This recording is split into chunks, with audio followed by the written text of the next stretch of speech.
Sure, I've been known to make a few spontaneous and rather unjustified purchases, but this is not one of them. Meet the Samsung Gear S3 Classic, a water and dust-proof 1.3-inch smartwatch. My original plan was to go with the Frontier model, which looks a bit more like a diving watch, but this one caught my eye in person, and it all comes down to preference. And chances are, if you're watching this video, you're curious as to whether or not a smartwatch purchase is a sound and justified one. Coming from a sport watch from the Apple Experiment series, I felt like something was missing when I sold it, so I went after the biggest and best available. Samsung's done it this time. So let's run through the specs first. A 46mm face, Super AMOLED, 360 by 360 pixels equating to a 278 pixel per inch density, dual-core 1GHz processor, 768MB of RAM with 4GB of internal storage, built-in gyro, accelerometer, heart rate, and barometer sensors, and a 380mAh battery. We'll discuss battery life here shortly. The most prominent feature of the watch is the screen, of course, and it's vibrant and beautiful. I run it at full brightness 24/7, but even half brightness will do,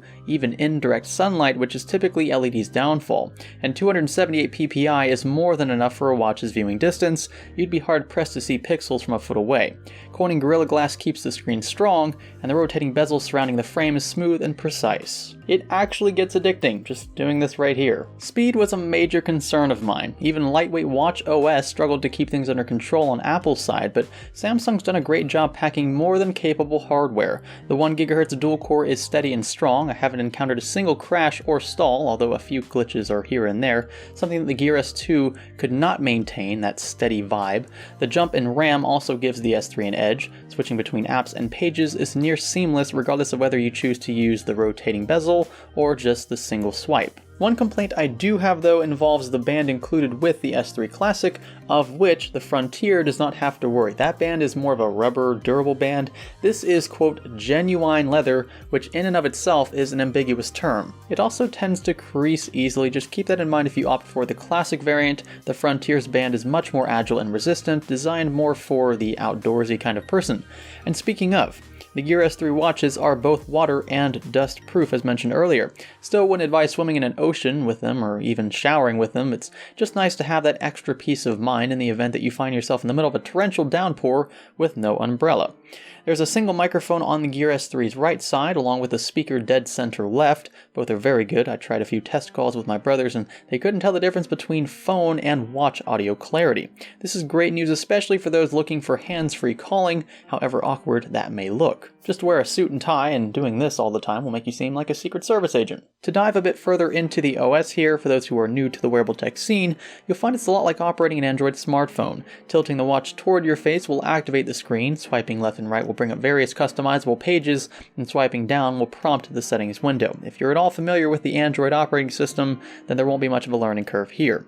There are also Bluetooth and LTE capable versions of the Gear S3. A separate dedicated SIM card is provided by your carrier for the LTE models, but I find the Bluetooth model to be satisfactory. Most people aren't going to leave their phones behind anyway. Be honest with yourself, how many times a day have you gone without having your phone either in your pocket or somewhere that you can easily access it? So I think saving the extra $100 or so and the contract to go with just the Bluetooth model of the watch is just fine. One of my favorite software features, the several hundred watch faces to choose from. Not only are dozens built into the watch, but the Samsung Gear Store offers plenty of third-party content to spice things up a bit.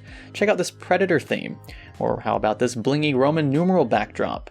Chances are whatever you're looking for, this store will have, and it's growing every day. Now I'd like to end on battery life. For comparison, the Gear S2 watches packed a 250mAh battery. That's last generation's watches, still a decent size, but of which prompted many complaints from customers. They're plagued in Amazon and Newegg reviews. If you can't make it through a single full day's use, the battery's too small, plain and simple. But in the case of the Gear S3 Classic and Frontier, you're looking at a 380mAh lithium-ion battery. In the real world, my world at least, that equates to nearly 3 full days of use. That is so beautiful. Needless to say, you could easily make it through even 2 days, I would say, of full screen brightness and LTE blazing in the background, assuming you forget to charge it once or twice. And that's the point. Watches shouldn't have to be charged every single night like a smartphone, and the Gear S3 does a great job in this regard. The frame's a bit thicker as a result. The watch as a whole is quite large compared to my wrist, but it's a trade-off I'm more than happy to make. If you ask me, $300 is a sweet price point. As for the Samsung Gear S3, a worthy buy. And that's coming from someone who paid for one out of his own pocket. You can find links to both the Classic and Frontier variants of the S3 smartwatch from Samsung in this video's description. Check them out and let me know what you think. If you like this video, be sure to give it a thumbs up, thumbs down for the opposite. Click the subscribe button if you haven't already. Stay tuned for, yes, the Ryzen benchmarks and other interesting tests with this chip here. This is the 1700X, which I haven't found many videos on just yet, so stay tuned for those things. This is Salazar Studio. Thanks for learning with us.